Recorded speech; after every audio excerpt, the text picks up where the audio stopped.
दिनै गिबियावनो आङो बर' थुनलाइ आफादनि दिनै जोनोम सान आरो गासैबो थुनलाइ आफादनि मिरुनि जिल्लानि आरो प्राइमारि लेभेलनि गासैबो दैदेनगिरिफोरनो आङो गाहाम हामलायनाय बावहरो आरो जाय बिथांमोना थुनलाइ आफादखौ गायसनजेनदोंमोन सनाराम थाउसेन आरो जयभद्र हागजेर गेदेमा बिथांमोननिसिम आङो गोसो गोरबोनि खुलुमनाय बावहरो आरो बर' थुनलाइया अरायसम मुलुगाव थांनानै थाथों अरायसम माने गेवसारथों आरो बर' हारिखौ बुहुमनि मुलुगनां थाखोआव लांनो थाखाय बर' थुनलाइया अरायसम जौगासार जाथों आं बेखौ गिबियावनो बे समाव आङो हामलायनाय बावहरो आरो बर' थुनलाइखौ सोरजिनायनि मुङाव एबा जोंनि स्क्रिप्ट मुभमेन्टआव जायफोरा मुंख्लं जाबाय बिथांमोननिसिमबो आं गोसो गोरबोनि गोथौ दुखु मोननाय बे समाव फोरमायो बिथांमोननि जिउ सोलेरनि आलो गोजोननि थाखाय आं इसोरनि खाथियाव आर'ज गाबो। दा इलेक्सननि खोथा नोंथाङा जेखौ सोंदों जे बेवहाय UPPL हान्जानिफ्राय इलेक्सन केम्पेइना प्राय जोब्बायानो आरो इलेक्सना जेब्ला जायो जानो हासिगौ जेब्लानो जाया माने UPPL दोलोआ 30निख्रुइ बांसिन सिट मोननानै सरकार दागोन बे रोखा जाबाय। नाटकबो जानो हायो माने हाग्रामा महिलारिया बुंदों जे सिङाव जों मोजां बाहेरावसो जोङो नांलायदों होननाबो बुंदों दा नंखायनो बेयो नाटकबो जानो हायो जों बेखौ मिथिथ'वा खिन्थु गुबुन मोनसेया जाहैबाय हाग्रामा महिलारिनि जि आखल बेखौ लानानै मोनसे समाव कंग्रेसआ गारदोंमोन आरो दायो BJPआबो गारनायनि फारसे होननानै जों खोनादों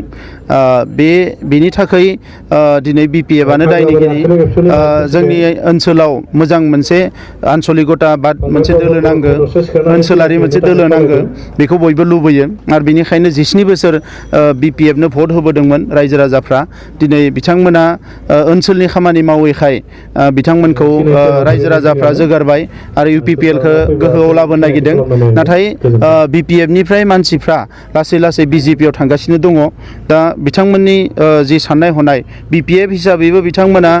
रायजो राजानि जेरैबायदि जौगानांगौ मा खामानिमोन बेखौ मावाखिसै आरो दिनै आन्चलिकताबादनि जि बाथ्रा बेखौ नागारनानै गोबाङानो दिनै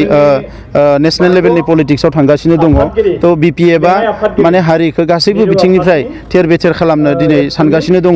आरो बिथांमोननि गाज्रि खामानि मावनायनि थाखायनो दिनै हारिया थेर बेथेर जानो थांगासिनो दङ दा नंखायनो गासैबो रायजो राजाफोरखौ आं खौसे जानो थाखाय खावलायो आरो मोजां मोनसे साननाय हनायनि गेजेरजों UPPLखौ गोहोआव लाबोनानै BTR गोरोबथाखौ मोगथां महर होनायजों लोगोसे जोंनि हारिनि जिखिनि थालांनाय खामानिफोर राव थुनलाइ हारिमु जौगानाय हा हुनि जेंना बायदिसिनाफोरखौ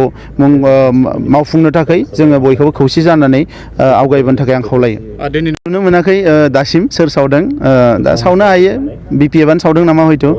बिथांमोनानो सावगोन दा बे जालायगोन गावनि गेजेराव साननैसो रायजो राजानिथ' खोथा साननायानो गैया बिसिनियाव खामानि मावनांगौनि एजेन्डाथ' गैयानो दा बेनो आरो लोंनाय जानायनि सरकार सेंग्राफोरखौ बुथुम इयुथ केम्पआव दोनबाय बेदर जौ लोंहोबाय बुलाय होबाय दा बेफोरजोंनो फैबाय 17 बोसोर जौ जुवाफोरखौ बिराद माने गोजौआव लाबोबाय दा बेनो जोबोद दुखुनांथाव गावसोरजोंनो नांलायगोन गावसोरजोंनो बुलायगोन रायजो राजाफोरजोंबो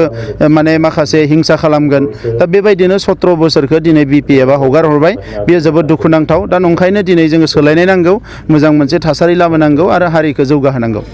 जोबनायाव नुबाय जोङो माने सुबुं गुमाव जिहेतु नोंथाङा मोसायो दा बे मोसानायखौ नुनानै दिनै हाग्रामायाबो मोसानो हमदों मा बुंदों? जोबोद मोजां बाथ्रा हाग्रामा महिलारिखौ मोसाजानो लुबैदों आङो माने मोसायैखायनो दिनै हाग्रामा महिलारिनि साननाय हनाया कालसार जायाखै एसे रंजा बाजाबो नांगौ दादागिरिल' थाबाय थाबा बोरै जानो मानसिफ्राथ' माने हिटलारखौल' मोजां मोनो बिदि नङाना माखासे गुबुनखौबो मोजां मोनो दा बिथाङा हिटलार बायदि थाबोबाय दा बेथ' मोजां खोथा नङा दा नंखायनो मोसादोंबा जोबोद मोजां मोनदों आङो दिनैथ' गामसाबो गाननाय नुदों आङो दा मोनसे समाव दोखो जोंखौ गामसा गाननायनि बखिबोबाय बिथाङा दा दिनै जे गामसा गानदों थारमाने BPFआ